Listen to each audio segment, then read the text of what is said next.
बाई ग बया फार वाटतुळ केलं ग या पोरीनी. आता मी आले नसते ना टायमात अख्खं दूध उतू गेलं असतं. बस झालं मी आले. मुद्दाम करतेस ना तू हे सगळं आम्हाला त्रास द्यायला, आमच्यावर सूड उगवायला म्हणून मुद्दाम करतेस ना. असं नाही ऐकायचीस तू. थांब जरा माई. ताई याची काहीही गरज नाहीये, हे सगळं चुकून झालं. तू थांब जरा, तुझ्याशी बोलायला नाही आले मी इथं. दाखवतेस तुला.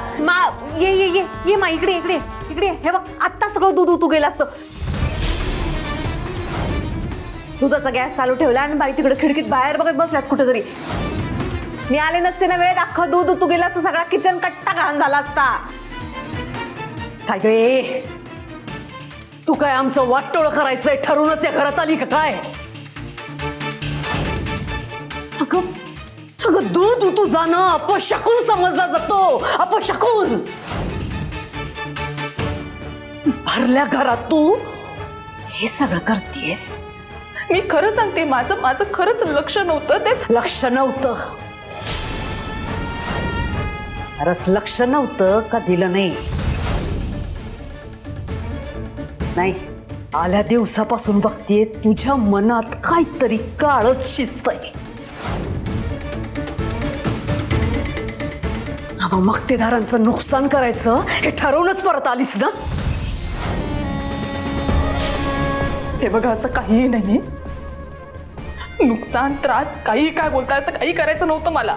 खोटं खोटं बोलायची सवय झाली तुम्हाला. एक संपलं का दुसरं, दुसरं संपलं का तिसरं सुरूच आहे. सवय घाणेरडी सवय लागली तुम्हाला. बरोबरच आहे म्हणा.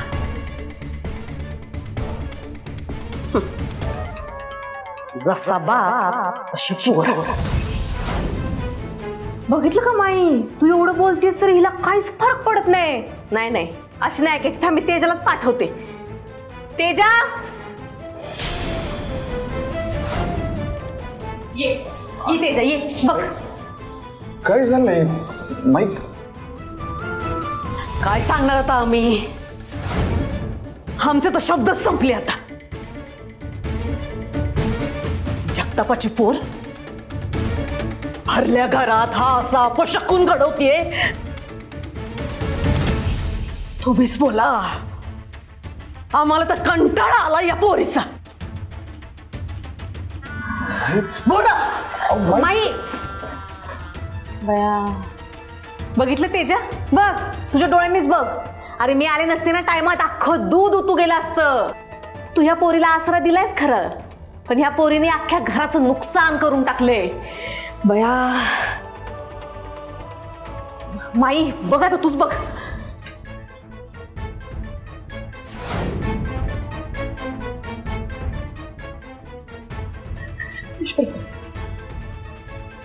माझ्यावर विश्वास ठेव. खरं सांगते, का करू मी हे सगळं? मी काही मुद्दाम केलेलं नाही. माझ्या डोक्यात काहीतरी विचार चालू होते. मला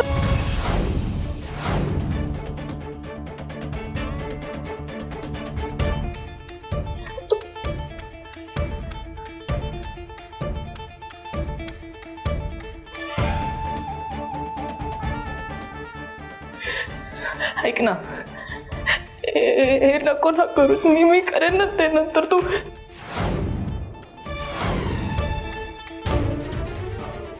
तुमच्या बाबतीतला निर्णय मी आधीच करून बसलोय. त्यामुळे माझ्यासमोर हे सगळं एक्सप्लेन करत बसायची काही गरज नाहीये. एक लक्षात ठेवा, एक काळ होता जेव्हा मी तुमच्यावर मनापासून प्रेम केलं,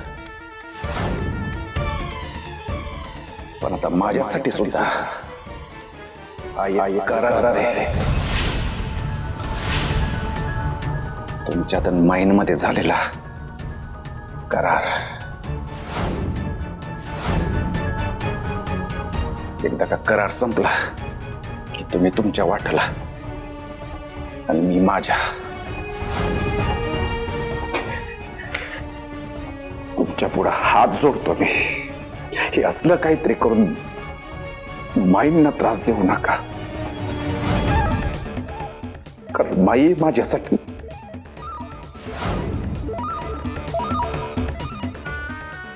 शेवटचं सांगतो, माझा अंत बघू नका.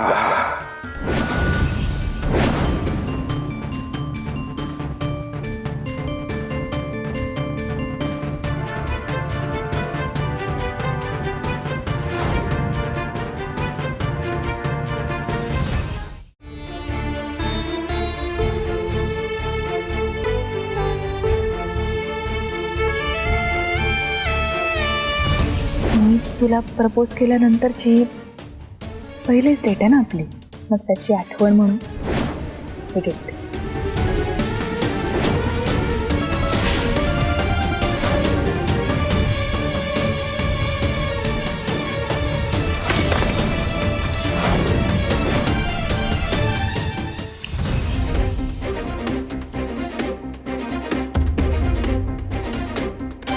अजून किती दिवस अशी रडत बसणार आहेस?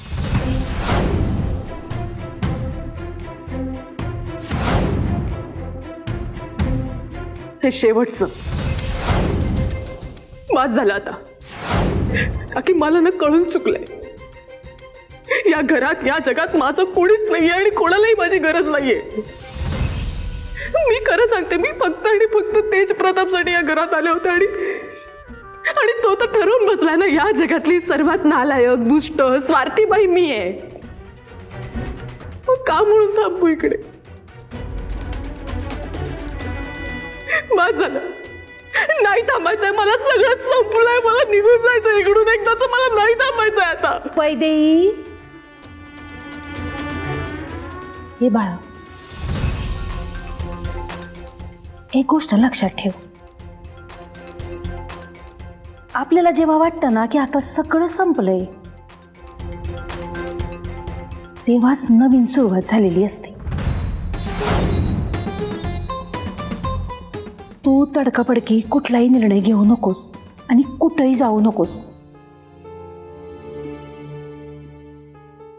थोडं थांब. नाही काकी, नाही, शक्यच नाही.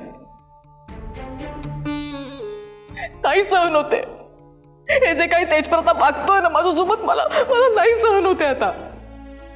का म्हणून थांबू? वैदेही, दिवस आणि रात्र यामध्ये फक्त एका क्षणाचं अंतर असतं बघ. एका क्षणात दिवसाची रात्र होते आणि रात्रीचा दिवस.